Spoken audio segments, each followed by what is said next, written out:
இப்போ தான் நம்ம சேனலுக்கு நீங்கள் முதல் முறையாக வரீங்கன்னா தயவுசெய்து கீழே இருக்கிற ரெட் கலர் சப்ஸ்கிரைப் பட்டன் அழுத்தி சப்ஸ்கிரைப் பண்ணிக்கோங்க. கூடவே அந்த பெல் பட்டன் அழுத்தி ஆள்னு கொடுத்துக்கோங்க. அப்போ தான் நம்ம போடுற வீடியோ உங்களுக்கு தினமும் கிடைக்கும். சரி வாங்க இப்போ நம்ம வீடியோக்குள்ளே போகலாம். மனைவி அழகாக இருந்ததால் அடிக்கடி சந்தேகமடைந்த ஒரு கணவன் ஒரு கட்டத்தில் அந்த மனைவியை கொடூரமாக அடித்து கொலை செய்திருக்கக்கூடிய சம்பவம் நடந்திருக்கிறது. தெலுங்கானா மாநிலம் நிஜாமாபாத்தில் இந்த துயர சம்பவம் நடந்துள்ளது. திருமணத்திற்கு அத்தனை பொருத்தங்கள் இருந்தாலும் கணவன் மனைவிக்கு இடையே நம்பிக்கை இருக்க வேண்டும்.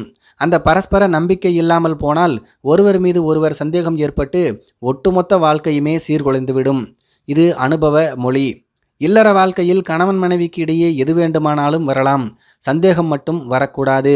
அது வந்துவிட்டால் ஒட்டுமொத்த வாழ்க்கையுமே சீரழிந்துவிடும். இதை அனுபவித்து இருப்பவர்களுக்கு தான் இது தெரியும். இப்படிதான் தெலுங்கானா மாநிலம் நிஜாமாபாத்தில் சந்தேகத்தின் பெயரால் மனைவியை கணவன் அடித்து கொலை செய்திருக்கக்கூடிய சம்பவம் நடந்திருக்கிறது. இதன் விவரம் என்னவென்றால், நிஜாமாபாத் நகரை சேர்ந்த சையது சலீம் என்பவருடைய மகள் அனீஸ் பாத்திமா, இவருக்கும் அதே பகுதியை சேர்ந்த சையது சுல்தான் என்பவருக்கும் கடந்த 2013ஆம் ஆண்டு திருமணம் நடைபெற்றது. இந்த தம்பதிகளுக்கு ஒரு மகள் மற்றும் ஒரு மகனும் உள்ளனர். திருமணமான சில வருடங்கள் இவர்களுடைய குடும்ப வாழ்க்கை மகிழ்ச்சியாக தான் இருந்தது. ஆனால் மனைவி பாத்திமா மிகவும் அழகானவர் என்பதால் மனைவி மீது கணவனுக்கு சந்தேகம் ஏற்பட்டிருக்கிறது. அதன் பேரில் அடிக்கடி மனைவியை அவர் துன்புறுத்தியும் வந்திருக்கிறார்.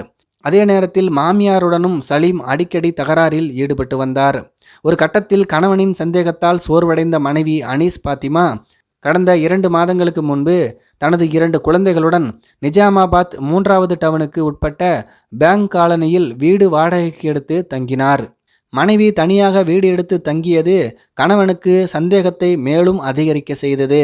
இந்த சூழ்நிலைமையில்தான் கடந்த சனிக்கிழமை இரவு 8 மணி அளவில் சையது சுல்தான் தன்னுடைய மாமனாருக்கு போன் செய்து குழந்தைகளை பார்க்க செல்வதாக சொல்லியிருக்கிறார்.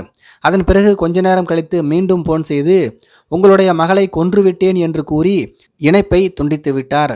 இதனை கேட்டு அதிர்ச்சியடைந்த பாத்திமாவின் தந்தை மற்றும் தாய் ஆகியோர் பாத்திமா தங்கியிருந்த வீட்டுக்கு சென்று பார்த்தனர். அப்போது அங்கு பாத்திமா கழுத்து அறுக்கப்பட்ட நிலைமையில் அலங்கோலமாக கிடந்தார். பின்னர் அது குறித்து நகரின் 3வது டவுன் போலீஸுக்கு அவர்கள் தகவல் கொடுத்தனர். போலீசார் சம்பவ இடத்துக்கு வந்து தடயங்களை சேகரித்தனர். உடலை பிரேத பரிசோதனைக்காக அரசு மருத்துவமனைக்கும் கொண்டு சென்றனர். தன்னுடைய மருமகனால் மகள் சந்தேகத்தின் பெயரால் துன்புறுத்தப்பட்டு வந்ததாகவும் மருமகன் தன்னுடைய மகளை கழுத்தை அறுத்து கொன்றதாகவும் போலீசில் புகார் செய்தார். அதன் அடிப்படையில் கொலை வழக்கு பதிவு செய்திருக்கக்கூடிய போலீசார் சையது சுல்தானை தேடி வருகிறார்களாம். இதை பற்றி உங்களுடைய கருத்துக்கள் என்ன அப்படிங்கிறது கீழே இருக்கிற கமெண்ட்ஸில் தெரியப்படுத்துங்க. மேலும் இது போன்ற வீடியோக்களை பார்க்க நம்முடைய சேனலை சப்ஸ்கிரைப் பண்ணிக்கோங்க. நன்றி, வணக்கம்.